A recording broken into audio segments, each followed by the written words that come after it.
We're at the World Economic Forum in Africa. It's happening in Durban this year, and I'm joined by Donna Nemo, who is the Director of Capital Markets at the JSE.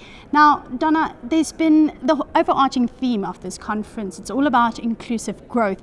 How can stock exchanges like the JSE play a significant role in achieving this goal? You know, I believe that there's an even greater role that we can and should be playing.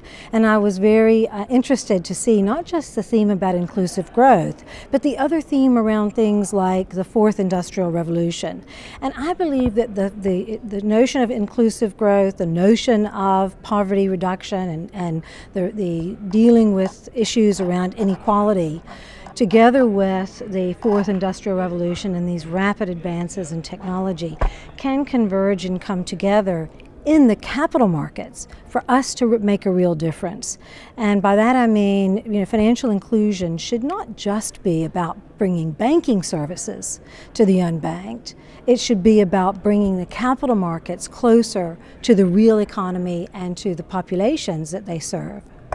Are there strategies in place and plans in place to work with other stock exchanges on the continent to maybe move together towards achieving those goals?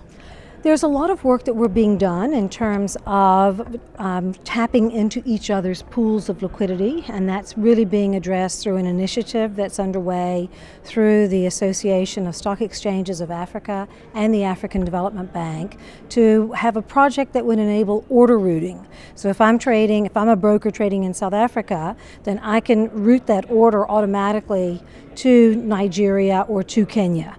And I think that's a very, very important first step.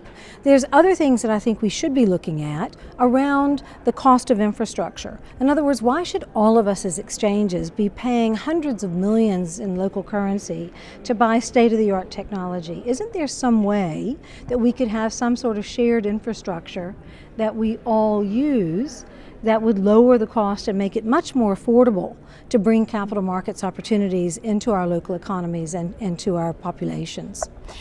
In light of the recent downgrades, specifically in South Africa, has the JSE seen the impact yet on the capital markets happening? Are there any new developments since those rating downgrades happened?